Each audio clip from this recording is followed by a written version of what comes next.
नमस्कार। मेरा नाम है शिवम और आप देखना शुरू कर चुके हैं एसकेएम योगा। पिछले दिनों हम लोग लगातार योग विषय को प्राप्त करने हेतु गीता जी का अध्ययन कर रहे हैं और इस अध्ययन के दौरान हमने योग के विभिन्न स्वरूपों का अनुगमन किया है। आज हम लोग दूसरे अध्याय के 40वें श्लोक के आगे कंटिन्यू करने वाले हैं। आज का जो विषय है ये इतना मूल विषय है जिसकी परिकल्पना आप यथोचित तौर पे यदि देखें तो हमेशा आपने सुनी होगी या देखी होगी, आपके मन मस्तिष्क में तो बना ही रहता है। आपने सुना होगा कि गीता जी जो पुस्तक है वो मैनेजमेंट की बहुत अच्छी पुस्तक है। आपने ये भी सुना होगा कि योगा और योग से संबंधित जितने भी विषय है वो कहीं ना कहीं एक व्यावसायिक तौर पे हद तक या जीवनी तौर पे हद तक कहीं ना कहीं भगवान श्री कृष्ण के द्वारा उद्बोधित है। आपने ये भी सुना होगा कि निष्काम कर्म जो है वो भगवान श्री कृष्ण के द्वारा दिया हुआ एक ऐसा विषय है जिसपे न जाने कितने लेख लिखे जा चुके हैं, परंतु आज भी वो विषय जो है वो आगे कंटिन्यू है। तो ये सारे जो तादात्म्य भाव है, ये सारा का सारा तादात्म्य भाव आपको आज के श्लोकों में मिल जाना है। 41वें श्लोक से लेके 50वें श्लोक तक हम कंटिन्यू करेंगे। पाठ होगा दूसरा और आज हम इस विषय पे चर्चा करेंगे।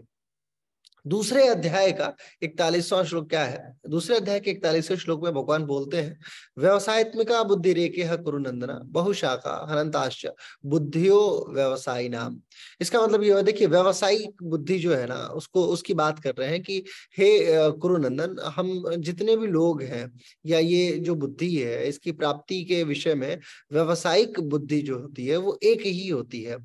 अव्यवसायी मनुष्यों की बुद्धियां अनंत और बहुशाखाओं वाली होती हैं। अब ये व्यवसायत्मिका बुद्धि होती क्या है? व्यवसायत्मिका बुद्धि मित्रों आप ये समझिए, ऐसी बुद्धि जो लाभ प्राप्त करना चाहे, इस प्रकार की बुद्धि। व्यवसाय बेसिकली होता क्या है? व्यवसाय शब्द ही आता है जहां पे आप किसी निश्चित मूल्य पे कुछ लाभ प्राप्त कर सके, और यही बात भगवान श्री कृष्ण दूसरे अध्याय के 41वें श्लोक में बहुत क्लियरली बताते हैं। व्यवसायत्मिका बुद्धि का मतलब ये हो गया कि जब आप कोई कार्य कर रहे हैं और उस कार्य के अंत में आपको स्वर्ग प्राप्त करने की इच्छा हो, तो ऐसी बुद्धि जो है वो व्यवसायिक बुद्धि कही जाएगी। मनुष्य क्या है? मनुष्य अपने जीवन के विभिन्न राग, द्वेष, द्वंद, मोह, माया इत्यादि में रमा हुआ है।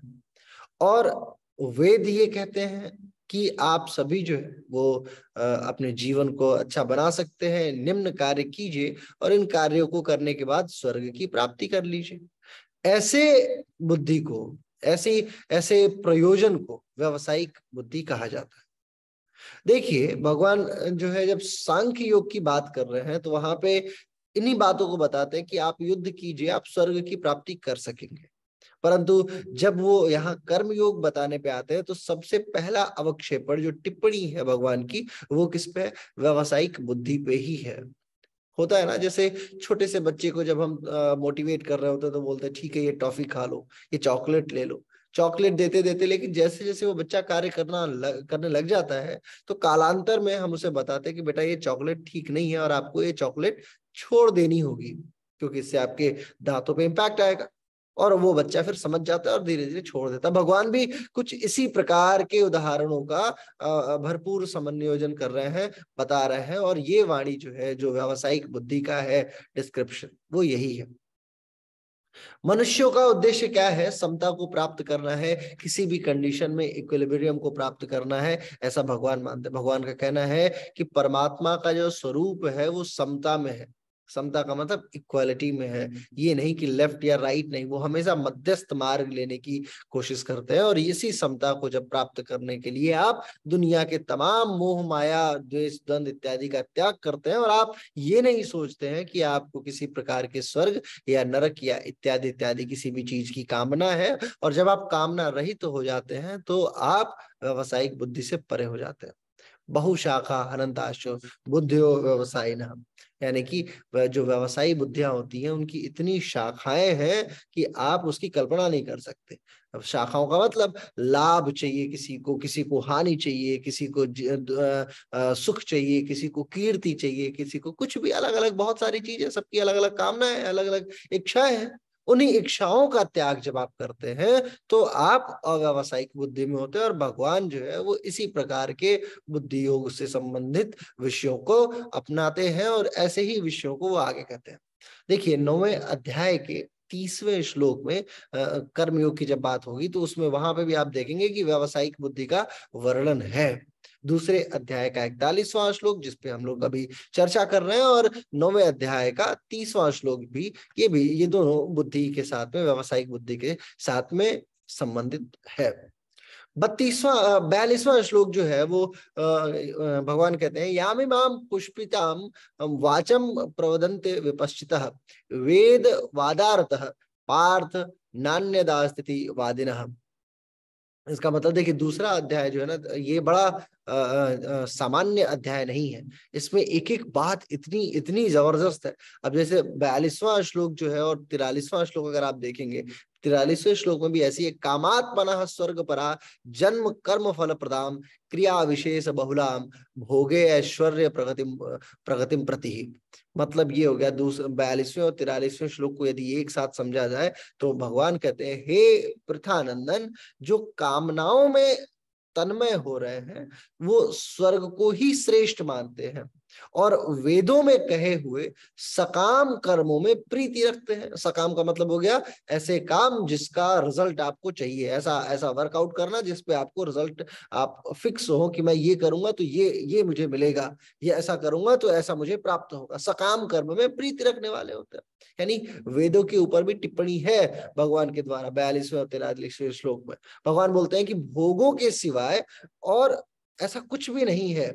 ऐसा कहने वाले लोग जो कहते हैं कि इस संसार में सिर्फ भोग है, जैसे चार्वाक दर्शन पे यहाँ पे टिप्पणी है, चार्वाक कहते हैं कि ये संसार पूरा भोगमय है, और वेद क्या कहता है कि वेद कहता है आप सकाम कर्म कीजिए, यानी ईश्वर की प्राप्ति के लिए आप ये कीजिए, फिर इससे ये होगा, इससे ये होगा, इससे ये होगा, यानी रिजल्ट फिक्स। तो भगवान कहते हैं हे प्रतानंदन, जो लोग ऐसा कहने वाले हैं वे अविवेकी मनुष्य इस प्रकार की बातें करते हैं। जिस प्रकार पुष्पित जो पुष्प होते हैं जो दिखाऊ सुगंध रखते हैं, वैसी ही ये लोग बातें करते हैं, ऐसी ही वाणी को कहा करते हैं, जो कि जन्म रूपी कर्म फल को प्रदान कर देती है। यानी कि आप जब इस भोग विलास की विषय वस्तु में संलिप्त हो जाते हैं तो आप अपने ऐश्वर्य इत्यादि को प्राप्त करने हेतु, यानी अपने कीर्ति को प्राप्त करने हेतु, यानी अपने लाभ को प्राप्त करने हेतु एक जीवन नहीं वरन कई सारे जीवन के बंधनों में बंधते चलते चले जाते हैं।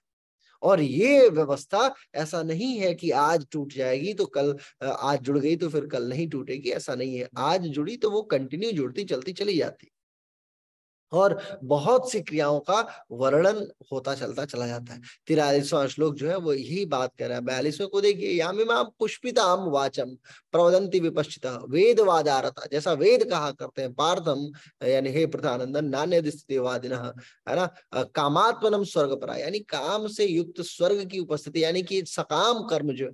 देखिए भगवान श्री कृष्ण जो है वो निष्काम कर्म के प्रयोजक माने जाते हैं। उनका ये मानना है भगवान श्री कृष्ण का कि आप कोई ऐसा कार्य मत कीजिए जिसमें आप चाहें कि मेरे को ये फला रिजल्ट प्राप्त हो, और रिजल्ट ओरिएंटेशन के तौर पे अपने आप को कभी स्थापित मत कीजिए। मेरे को ये चाहिए, इसके लिए मैं ये कर रहा हूं, ऐसा नहीं है। जो आपके समक्ष कर्तव्य दिख रहा हो, कर्तव्य कर्म की बात करते हैं भगवान, कि आपके समक्ष जो भी कर्तव्य दिखता हो उस कर्तव्य को कर्म के तौर पे मानिए और मानते हुए आगे बढ़ते कंटिन्यू कर जाइए। और इस व्यवस्था क्रम में ऐसा नहीं है कि आप कभी भी धूमिल होंगे, आप अंत में एक ऐसे रिजल्ट को प्राप्त करेंगे जिसकी कल्पना आप नहीं कर सकते। और यही बात भगवान अपने पूरे 41वें भी आप देखिएगा। आज हम लोग ऐसी योग की परिभाषा प्राप्त करेंगे मित्रों, जिस योग की परिभाषा, जिस योग को ढूंढते ढूंढते हम लोग गीता में पहुंचे हुए हैं। 44वां श्लोक, भोगैश्वर्य प्रसक्तानाम तया प्रहित चेतसाम व्यवसायत्मिका बुद्धि समाधो न विधीयते, है ना। अगेन व्यावसायिक बुद्धि, देखिए व्यावसायिक बुद्धि के विषय में बहुत सारी टिप्पणियां जो हैं वो आपको देखने को मिलेंगी। बहुत सारे श्लोक जो हैं वो व्यावसायिक बुद्धि से संबंधित है। भगवान बोलते हैं कि उस पुष्पित वाणी से जिसका अंतःकरण हर लिया गया है। पुष्पित वाणी का मतलब ऐसी बात जिसको सुन के आपको आनंद आ जाए, ऐसी बात जिसको लगे हाँ, मेरे को जैसे सुनाते ना कि स्वर्ग में जाओगे तो वहां इंद्र की अप्सराएं नाच रही। इंद्र की अप्सराओं से लेना देना क्या है उस व्यक्ति को जो इतनी साधना करके स्वर्ग प्राप्त किया हुआ है। मैं नहीं कह रहा हूं, भगवान कह रहे हैं। भगवान ने कहा कि ऐसे कर्मों को, ऐसी पुष्पित वाणियां जो है ना, जिससे आपके अंतःकरण को हर लिया गया है, अर्थात भोगों की तरफ आपको खींचा गया है, और जो भोग ऐश्वर्य में अत्यंत आसक्त है, उन मनुष्यों की परमात्मा में निश्चय तौर पे निश्चयात्मिका बुद्धि नहीं होती है। निश्चयात्मिका बुद्धि का मतलब ये नहीं है आप जैसे व्यावसायिक बुद्धि होती है ना, व्यावसायिक बुद्धि का मतलब लाभ वाली बुद्धि। हाँ, उस लाभ वाली बुद्धि में वो व्यक्ति जो है वो स्थापित हो चुका है। वो व्यक्ति क्या कह रहा है, भगवान ये कहते हैं कि आप भोग से विमुख होने के लिए स्वर्ग की तरफ जाते तो एक स्वर्ग आपके लिए स्वर्ग होता।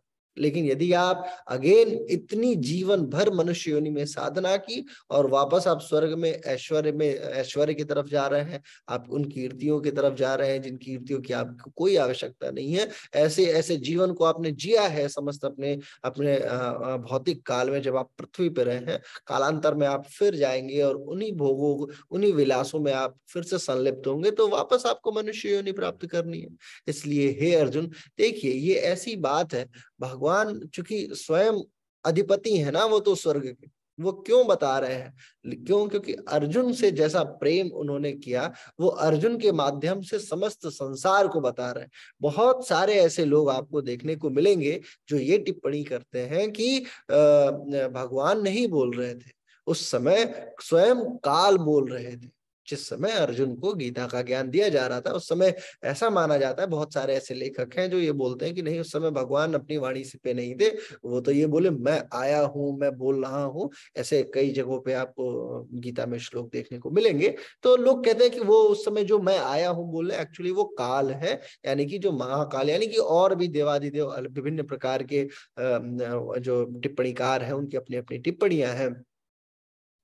कुल मिला के बात समझने की ये है कि जो स्वयं स्वर्ग का अधिपति है वो आपको मना कर रहा है, डिनाई कर रहा है कि आप ऐसी पुष्पित वाणियों में मत फंसो, क्योंकि फंसे अगर तो वापस आओगे स्वर्ग, चलो ठीक है स्वर्ग आना है तो आ जाओ, लेकिन अगेन कंटिन्यू कर जाओगे, फिर तुम्हारा जन्म फिर जन्म फिर जन्म फिर जन्म। ये मैं नहीं चाहता कि हो, और यही बात भगवान यहाँ पे बोलते हैं, भोग ऐश्वर्य प्रसक्ता नाम, है ना, यानी कि भोग ऐश्वर्य इत्यादि चीजों में आप संलिप्त हो ही क्यों रहे, ऐसी पुष्पित वाणियां आपको परेशान करेंगी। दूसरे अध्याय के 45वें श्लोक में भगवान बोलते हैं, त्रैगुण्य विषया वेदा निस्त्रैगुण्यो भाव अर्जुन निर्द्वंदो नित्यस्ततो निर्योग क्षेम आत्मवान। त्रैगुण्य विषय, ये इतनी जबरदस्त ये श्लोक लाइन है, ये श्लोक है दूसरे अध्याय का 45वां श्लोक। आप देखिए भगवान जो है वो निर्द्वंदता की बात कर रहे हैं। त्रैगुण्य विषय वेदा, यानी वेद जिन तीन गुणों की बात करते हैं, तीन भूमियों की जो बात करते हैं, उन भूमियों से निर्द्वंदता की जो बात है। अच्छा, निर्द्वंद जो शब्द है, आप गीता जी के अध्ययन को बहुत सूक्ष्मता से अवलोकन करेंगे तो आपको गीता जी में निर्द्वंदता जो है वो कई स्थान पे, कुछ ऐसे शब्द हैं, मेरा रिसर्च है, कुछ ऐसे शब्द हैं जैसे समता जो शब्द है, यानी इक्वालिटी जो है, उस इक्वालिटी या समता या समभाव को भगवान ने कई बार बताने की कोशिश की है कि भाई हमेशा इक्वल बनने की कोशिश करो। ऐसे ही निर्द्वंदता, यानी संसार से ऊंचा उठने के लिए राग द्वेष इत्यादि जो द्वंद्व है, उन द्वंद्व से ऊपर, मतलब ऊपर उठ जाने के लिए, राग द्वेष का त्याग करने के लिए जो आवश्यकता है वो निर्द्वंदता, जिसके विषय में भगवान बोलते हैं। भगवान ने तीसरे अध्याय के 34वें श्लोक में भी ऐसी टिप्पणी की है। भगवान मानते हैं कि वास्तविकता में निर्द्वंदता अगर आपको प्राप्त करनी है तो आपको विभिन्न प्रकार के द्वंद्वों से ऊपर उठना होगा, जिसमें सबसे बड़ा द्वंद्व राग और द्वेष तो है ही है, और इसमें आप फंसेंगे, ये मनुष्य का शत्रु है। 7वें अध्याय के 27वें श्लोक में भी भगवान बोलते हैं कि आप, हे अर्जुन, आप निर्द्वंद हो जाइए, क्योंकि जो द्वंद होता है उसमें एक सम्मोहन शक्ति होती है और वो सांसारिक तौर पे आपको फंसा सकता है। 7वें अध्याय का 27वां श्लोक इसी बात को बोलता है। 7वें अध्याय के 28वें श्लोक में भी निर्द्वंदता पे टिप्पणी है। बोलते भगवान कि जब साधक निर्द्वंद होता है तभी वह दृढ़ होकर भजन कर सकता है। यानी कि जब आप निर्द्वंद होते हैं, आपके अंदर किसी प्रकार का कोई द्वंद नहीं है। देखिए, द्वंद को अगर हिंदी के तौर पे देखा जाए तो इसका एक अर्थ युद्ध भी होता है। आंतरिक युद्धों से जब आप ऊपर उठ जाते हैं ना, जब आप ऐसे युद्धों में जीत जाते हैं, आंतरिक युद्धों में जब आप जहाँ पे समाहित हो रहे थे, जिसमें आप फंसते चलते चले जा रहे थे, जैसे आपने सुना होगा ब्लैक स्टार जो होते हैं, जो ब्लैक होल्स होता है, उसमें क्या होता है, एक बार उसमें इतनी हाई ग्रेविटी होती है कि यदि मनुष्य एक बार गया तो वो अंदर फंसता चलता चला जाता है। निर्द्वंदता ठीक इसी प्रकार के विपरीत अवस्था का नाम है। यानी कि जो व्यक्ति द्वंद में, यानी कि जो सांसारिक चीजों में आता है, वो उसमें प्रवेश किया तो करता करता चलता चला जाएगा, वापस ला पाना सामान्य कायदों से बड़ा मुश्किल होता है। 7वें अध्याय का 28वां श्लोक भी इसी बात की टिप्पणी कर रहा है। 5वें अध्याय का 3रा श्लोक भी इस विषय में बोलता है। वो भगवान बोलते हैं निर्द्वंद होने से साधक सुखपूर्वक संसार बंधन से मुक्त हो जाता है। 5वें अध्याय का 3रा श्लोक। और फिर भगवान बोलते हैं 15वें अध्याय के 5वें श्लोक में भी बोलते हैं निर्द्वंद होने से मूढ़ता चली जाती, यानी मूर्खता जो है ना, मूढ़, क्षिप्त विक्षिप्त मूढ़ एकाग्र निरुद्ध, आपने सुना होगा योग शास्त्रों के अध्ययन के दौरान। उनमें से जो तीसरी भूमि है चित्त की, जिसे मूढ़ बोला जाता है, भगवान बोलते हैं कि ये मूढ़ता जो है ये भी जा सकती है, निर्द्वंद होने से मूढ़ता चली जाती है। यानी कि यदि आप योग शास्त्र में हैं और आपको चित्त की भूमियों को सुधारना है, क्योंकि योग 2 ही भूमियों पे घटित होता है। ऐसा नहीं है कि योग 5 भूमियों पे, चित्त की 5 भूमियों पे योग का अपघटन नहीं संभव। तो भगवान मार्ग प्रशस्त करते हैं 5वें अध्याय के 15वें अध्याय के 5वें श्लोक से कि आप निर्द्वंद हो जाइए तो मूढ़ता चली जाएगी। मूढ़ता को हटाने के लिए ये श्लोक अत्यंत उत्कृष्ट है। 4थे अध्याय का 22वां श्लोक भी इसी प्रकार कहता है कि निर्द्वंद होने से साधक कर्म करता हुआ भी बंधता नहीं है कर्म के फल में। 4थे अध्याय का 22वां श्लोक। यानी कि यदि आप किसी कर्म को कर रहे हैं और उस कर्म में बंधते चले जा रहे हैं, ऐसी ऐसी अवस्था ना हो, इसके लिए आपको निर्द्वंद होना चाहिए। कुल मिला के निर्द्वंदता ऐसी ही एक विषय वस्तु है। त्रगुण्य विषया वेदा निस्त्र गुणो भावार्जुन निर्द्वंदो नित्य सत्वस्तो निर्योग क्षेम आत्मवान। भगवान बोलते हैं वेद 3 गुणों के कार्यों का वर्णन करने वाला है। 3 गुण आपको पता है, सतरजतम जैसी स्थिति होती है जो। हे अर्जुन, आप तीनों गुणों से रहित होइए, आपको किसी भी गुण में प्रवेश नहीं करना है, आप निर्द्वंद हो जाइए, निरंतर नित्य वस्तु परमात्मा में स्थित हो जाइए, जो कि संभाव में प्राप्त होते हैं ना। योगक्षेम की चाहना भी मत रखिए, परमात्मा के, यानी परमात्मा सत्ता में प्रवेश, परमात्मा सत्ता में को प्राप्त करने के लिए परमात्मा परायण हो जाइए। अर्जुन, आप निर्द्वंद हो जाइए। मैंने आपको बताया निर्द्वंदता जो है वो बड़ा फेवरेट विषय है भगवान का। कई स्थान पे इसका नाम है। 3रे का 34वां, 7वें का 27वां, 7वें का 28वां, 5वें का 3रा, 15वें का 5वां, 4थे का 22वां। हर जगह पे भगवान को जहां भी लगा है कि निर्द्वंद शब्द मुझे बोलना है, वहां पे ये टिप्पणी आपको देखने को मिल जाएगी। दूसरे अध्याय के 46वें श्लोक में भगवान इसी बात को कंटिन्यू करते हैं, आगे बोलते हैं यावान अर्थ उदपाने सर्वतः संप्लुतोदके तावान सर्वेषु वेदेषु ब्राह्मणस्य विजानतः। ये श्लोक यदि लेफ्टिस्टों को मिल जाए तो वो इस पे रिसर्च करके अगेन रामचरितमानस पे जैसे स्वामी प्रसाद मौर्य की टिप्पणी आ रही है उसी प्रकार की टिप्पणी करना शुरू कर सकते हैं, क्योंकि मूर्खों का क्या है, मूर्ख तो किसी भी प्रकार से बोल सकते हैं, एक्चुअल में इसका अर्थ क्या है वो समझते हैं। सब तरफ से परिपूर्ण जो जलाशय होता है ना, महान जलाशय, उसके यदि आपको महान जलाशय प्राप्त हो जाए तो छोटे छोटे जो गड्ढे होते हैं और गड्ढों में भरे हुए जल से मनुष्य का कितना प्रयोजन रहता है? कोई प्रयोजन नहीं। आपके बगल में यदि स्वच्छ जल का तालाब हो और बगल में छोटा गड्ढे गड्ढे में भरा हुआ पानी हो, तो आप गड्ढे के पानी का क्या उपयोग करेंगे? यदि आप उसमें हाथ पैर धो लेंगे तो वो गंदा हो जाएगा। जबकि स्वच्छ जल वाले तालाब में आप नहाइए, धोइए, पानी पीजिए, है ना, कोई फर्क नहीं पड़ता है, वो स्वच्छ का स्वच्छ बना रहता है, तुरंत नहीं तो 5 मिनट बाद स्वच्छ हो जाएगा।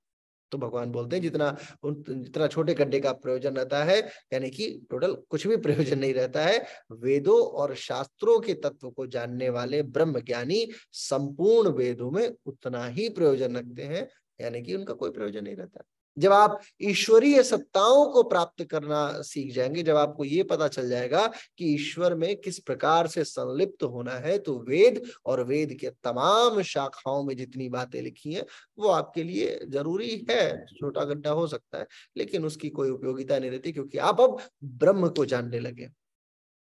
अब इस पे 2 तरीके की टिप्पणियां संभावित है, यानी कि भगवान वेदों को पे कटाक्ष कर रहे हैं क्या? ऐसा नहीं है।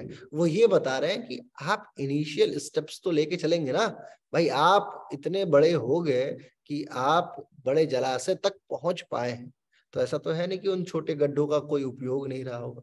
उपयोग तो रहा ही होगा। और उन्हीं उपयोग को देखते हुए, उन्हीं उपयोग को उपभोग करते हुए आप धीरे धीरे उस बड़े जलाशय तक पहुंचिए, और उस बड़े जलाशय पे पहुंचने के उपरांत आप देखेंगे कि आप उन छोटे गड्ढों का कोई उपयोग विशेष नहीं है, क्योंकि अब आप ब्रह्म तत्व को जानने लगे हैं। और ब्रह्म तत्व का ज्ञानी जो होता है वो अन्य विषयों से विषयाक, यानी उन विषयों को त्याग देता है, विषय त्यागी कहा जाता है। इसके बाद जो श्लोक है वो आपने हजारों बार गानों में या अन्य अन्य माध्यमों में सुना होगा, और आपकी जेहन में पूरी तरीके से बैठा हुआ। योग का जबरदस्त श्लोक है, भूमि प्रदान कर रहा है। कर्मण्येवाधिकारस्ते माँ फलेषु कदाचन माँ कर्म फल हेतु भूर्मा ते संज्ञोस्तव कर्माणि।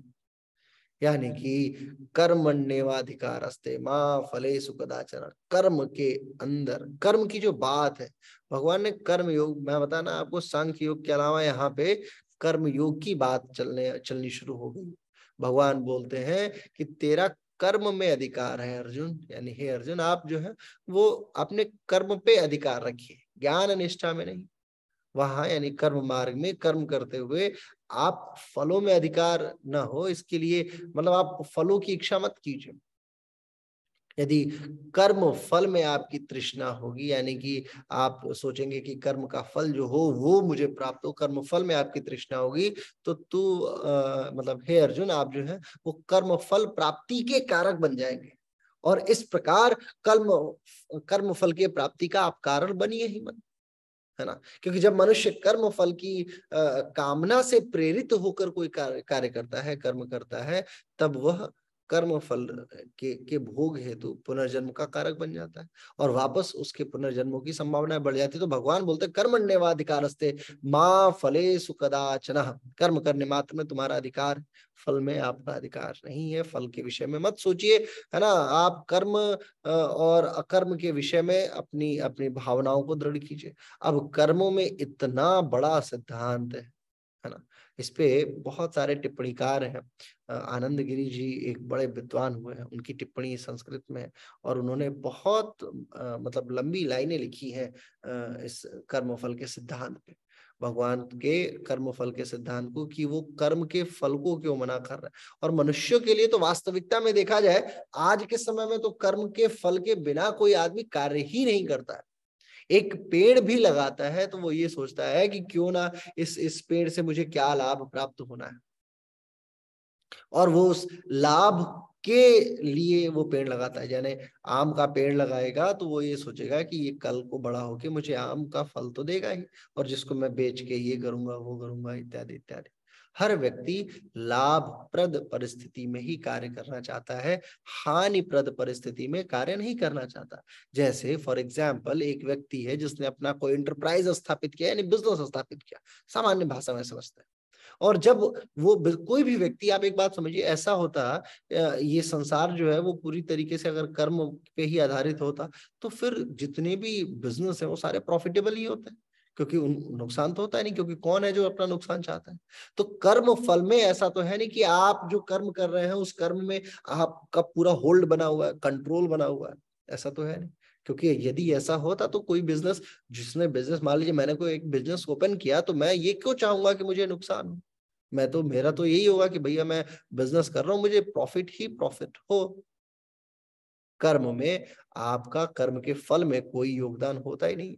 हाँ, ये जरूर है कि यदि आपने इच्छा कर दी तो फिर वो बनता है आपके कर्म फल का कारक बनेगा, फिर बाद में उससे जो रिजल्ट आएगा वो आपके कर्म फल का कारक बनेगा, जिसके कारण से आप कंटिन्यू उसी प्रोसेसिंग में लगे रहेंगे।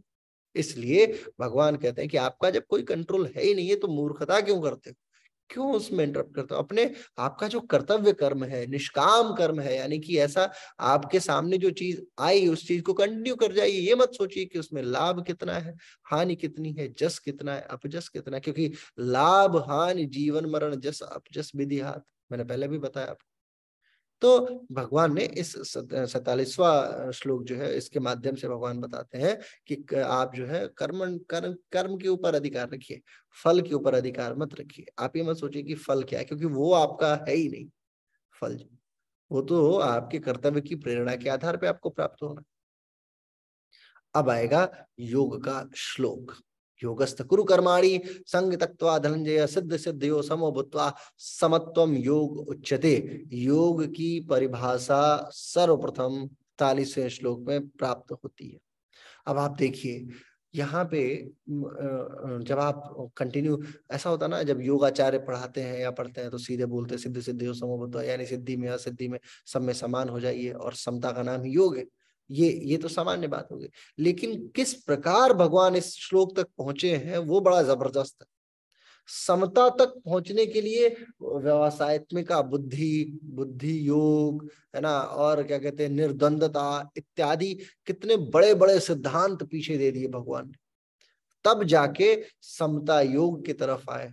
यानी कि सांख्य योग और कर्म योग को पूरी तरह डिस्क्राइब करने के बाद बताते हैं समता योग है क्या। लेकिन हम ये गलती करते हैं, जब योग की परिभाषा पढ़ रहे होते हैं तो हमारे लिए तो सिद्धि और असिद्धि में दोनों में समान भाव ही यानी समता का नाम ही योग हो जाता है, और ये इससे बड़ी गलती हो ही नहीं सकती। मेरा व्यक्तिगत तौर पे मानना है कि जब भी हम लोग योग शास्त्र का अध्ययन करें तो कोशिश ये करें कि हम पीछे के इस सारे कॉन्टेक्स्ट को एटलीस्ट दूसरे अध्याय के 11वें श्लोक से कंटिन्यू करें, फिर 48वें पे पहुंचे, और 48वें को पढ़ाने के बाद फिर हम समझा सकेंगे कि पीछे का कॉन्टेक्स्ट क्या था। फॉर एग्जाम्पल, जैसे मानिए मैं ये बता रहा हूँ कि एक हाथी, एक कहानी मैं बोलता हूँ या एक कहानी लिखता हूँ। एक हाथी था, हाथी के 4 पांव थे, कॉमा, उसमें से एक पांव कट गया। हाँ, फिर कॉमा, हाथी के अब फिर हाथी के 3 पांव थे। तो किसी ने बाकी पीछे की सारी लाइनों को हटा दिया और उसने सिर्फ इतना पढ़ा, हाथी के 3 पांव हैं। तो वो आगे किसी को बताएगा कि हाथी के तो 3 पांव हैं। कहाँ से पढ़ा आपने? तो फला किताब से। वो ये तो पीछे का कॉन्टेक्स्ट उसको पता नहीं कि एक्चुअली हाथी का 4 पांव था लेकिन एक पैर कट चुका है। तो वो कॉन्टेक्स्ट जब तक आपको नहीं पता होगा पीछे का क्या इतिहास रहा है। ऐसे ही ये 48वां श्लोक है, निर्द्वंदता का सिद्धांत इस श्लोक में बहुत जान भर देता है। इसी प्रकार से समता योग, कर्म योग, फल से संबंधित योग, और सांख्य योग, बुद्धि योग, व्यवसायत्मिका बुद्धि इत्यादि इत्यादि अन्य न जाने कितनी बातें आपने पीछे सुनी होंगी। उन सारी बातों को एकात्म होके एकाग्र भाव से यदि आप देखेंगे तो आपको पता चलेगा कि 48वां श्लोक किस प्रकार से प्राप्त होता है। छठे अध्याय में छठे अध्याय का जो 23वां श्लोक है उसमें भी भगवान कुछ इसी प्रकार के श्लोक का वर्णन करेंगे। उसमें बोलेंगे भगवान की दुखों के संयोग का जिसमें वियोग है उसका नाम योग है। दुख के संयोग का जिसमें वियोग है उसका नाम योग है। तो आपकी आपकी बुद्धि फिर घूमेगी कि अभी तो दूसरे अध्याय के 48वें श्लोक में समता के विषय में बोल रहे थे, अब यहाँ पे दुख सुख संयोग वियोग ये क्या आ गया। तो जब आप डीप स्टडी करेंगे, जब आपके पास कॉन्टेक्स्ट होगा तो आपको पता रहेगा कि एक्चुअली ये दोनों बातें एक ही है। जैसे मान लीजिए कि जो दाद की बीमारी होती है उसमें खुजली होती है तो उसका एक अलग सुख है ना, और जलन होती है तो उसका एक दुख होता है। पर ये दोनों बीमारी होने से तो दुखी है ना। ऐसे ही संसार के संबंध में होने से सुख और दुख दोनों ही वास्तव में दुख रूप ही है। समझ रहे हैं आप? जैसे खुजली किसी को, मान लीजिए अगर सामान्य खुजली होती रहे दिन भर, तो वो बोलेगा मैं तो बीमार हो गया, मेरे को खुजली हो रही है दिन, है ना। लेकिन अगर दाद नामक एक रोग हो जाए और उसके बाद खुजली हो, तो इतना आनंद आता है, लगता है कि सब सर्वाधिक आनंद दुनिया का शरीर को खुजाने में ही। तो संसार में भगवान ये बताते हैं कि जब ये संसार जो है ये ऐसा ही है, एक्चुअली ये दाद का रूप है, और आपको जो सुख मिल रहा है वो खुजली का रूप है। जिसको खुजा रहे हो, अब जितना खुजाओगे बाद में या तो दुख बढ़ेगा, नहीं तो दाद बढ़ेगा, कुछ तो बढ़ेगा ही। तो आप परेशान हो जाएंगे। यही बात बताते हैं कि हे अर्जुन, आप समता का रूप लीजिए, आप इन दुनियादारी के चक्कर में मत पड़िए, आप स्थिर भाव होइए। युद्ध करने की प्रेरणा जो है वो लाभ के तौर पे भगवान बता रहे हैं। देखिए, जो समता संबंधी जो कुछ विशेष बातें भगवान ने बताई हैं, भगवान ने बोला है कि बुद्धि दो तरह की होती है, अव्यवसायित्मिका बुद्धि होती है और व्यवसायित्मिका बुद्धि होती है, जिसमें संसार के सुख और भोग, आराम, मान इत्यादि प्राप्त करने का ध्येय होता है। वो बुद्धि क्या है? अव्यवसायित्मिका बुद्धि हो गई। गीता के दूसरे अध्याय का 44वां श्लोक। जिसमें समता की प्राप्त करने का, अपना कल्याण करने का उद्देश्य हो जाता है, वो व्यवसायिक बुद्धि होगी, व्यवसायित्मिका बुद्धि हो गई। यानी स्वयं का कल्याण। व्यवसायी आदमी तो यही सोचेगा ना, लाभ हो, और वो लाभ कैसा लाभ हो? अपना कल्याण हो जाए, इससे बड़ी बात क्या हो सकती है? तो दूसरे अध्याय के 44वें श्लोक में भगवान इस विषय पे बोलते हैं, है ना। और दूसरे अध्याय का 41वां श्लोक भी इसी विषय पे है संबंधित, जैसा मैंने अभी आपको बताया। तो ये जो व्यवसायित्मिका बुद्धि है, ये इन सारी व्यवस्थाओं के क्रम में जब आप समभाव को प्राप्त कर लेते हैं, भगवान बोलते हैं, हे धनंजय, तू आसक्ति का त्याग कर भाई, सिद्धि और सिद्धि में सम होकर योग में स्थित होइए आप। और ऐसे समता योग के बाद आप जो कर्मों को करेंगे, वही समत्व जो है वो योग कहा जाएगा। और ये योग बड़ा जबरदस्त संयोग लाता है, क्योंकि ये तमाम प्रकार के वियोगों से आपको दूर कर देगा। तो ये योग की परिभाषा हमें प्राप्त हुई। इसी तरीके से 49वें और 50वें श्लोक में भी भगवान की टिप्पणी बड़ी जबरदस्त है। दूरेड़ हावरम कर्म बुद्धि योग धनंजय बुद्धो सरल मक्षा में कर कृपाण फल हेतवा। दूरेड़ हावार कर्म बुद्धि योगात। बुद्धि योग अर्थात समता की अपेक्षा समकाम भाव से कर्म करना अत्यंत ही निकृष्ट है। भगवान बोलते हैं कि जो बुद्धि योग है, यानी कि जो समता की भाव है, उसकी अपेक्षा से साकाम कर्म जो है वो निकृष्ट है। अतः हे धनंजय, आप समता का आश्रय लीजिए, क्योंकि फल के हेतु बनाने वाले अत्यंत दीन है, कमजोर है। वो व्यक्ति जो फल के आश्रित होके काम करता है, वो हमेशा दुख को ही भोगता है। आप हे अर्जुन, आप ऐसे काम को कीजिए जिसमें आप फल के प्रति मतलब निश्चिंत होके आप युद्ध कीजिए। आपका युद्ध आपके फल के कारण, आप ये मत सोचिए कि ये मरेंगे तो क्या होगा, फिर दुख होगा, दर्द होगा, दुर्मनस्य होगा, इत्यादि इत्यादि इत्यादि इत्यादि। इन सारी बातों से आप दूर हटिए। आगे वाली परिभाषा जो है वो इसी बात को थोड़ा सा सुनियोजित करती है, और योग की दूसरी जबरदस्त परिभाषा मिलती है, बुद्धि युक्तो जहातीय उभे सुकृत दुष्कृते तस्माद योगाय युजस्व योग कर्म सुकौशलम। यानी योग कर्म की कुशलता है। भगवान बोलते हैं, समता से युक्त मनुष्य यहाँ जीवित अवस्था में ही पुण्य और पाप दोनों का त्याग कर देता है। ये बड़ी यूनिक लाइन है। समता, मध्यस्थता, इड़ा और पिंगला का सुषुम्ना में प्रवेश, मध्यस्थता, समता, इक्वालिटी।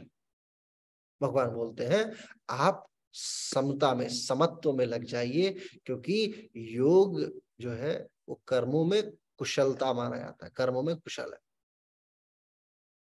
जितने भी कर्म हैं तमाम तरीके के, आप पुत्र हैं, आप पिता हैं, आप भाई हैं, आप पौत्र हैं, आप परपौत्र हैं, जितने भी कर्म हैं आपके समक्ष, इन सारे कर्मों का त्याग कीजिए और आप योग में लग जाइए। योग कर्म सुकौशल, और यही कुशल कर्म माना जाएगा। क्यों? क्योंकि आप आ जाएंगे मध्य मार्ग में, और ये जो मध्य मार्ग आपका आएगा, जो समता का भाव आपके समक्ष आना है, इसी समत्व भाव से आप अपनी प्रेरणा को प्राप्त करेंगे। योग कर्म कौशल, योग कर्म की कुशलता, ये आपको हर कर्मों में बहुत तीव्रता से लेके जाएगा। क्यों? क्योंकि आप बाकी अन्य जितने भी अव्यवसायत्मिका बुद्धि है उससे दूर हो चुके होंगे। आप इन इन चीजों में फंसेंगे नहीं। आप व्यवसायत्मिका बुद्धि के उन तत्वों को प्राप्त कर लेंगे जिन तत्वों के आधार पे आप बनेंगे कालांतर में। भगवान इतना डीप नॉलेज मुझे लगता है शायद अर्जुन के अलावा और किसी को नहीं देते, क्योंकि पूरे महाभारत को अगर आप देखेंगे, बहुत करीब से देखेंगे, और बड़े योग्य योग्य व्यक्ति थे, बहुत सारे लोग वहां पे थे जो इस गीता को सुन सकते थे या भगवान बता सकते हैं। हालांकि बताया भी सबके साथ टाइम लैप्स किया है भगवान ने, यानी कि समय को रोका है। कर्ण ने सवाल पूछा तो कर्ण को भी उत्तर दिया।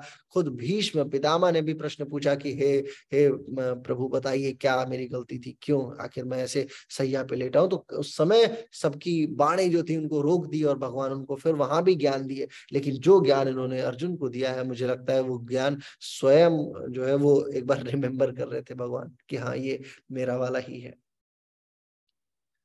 इन्हीं सारे विषयों के साथ आज दूसरे अध्याय के 50 श्लोकों को समाप्त करते हैं।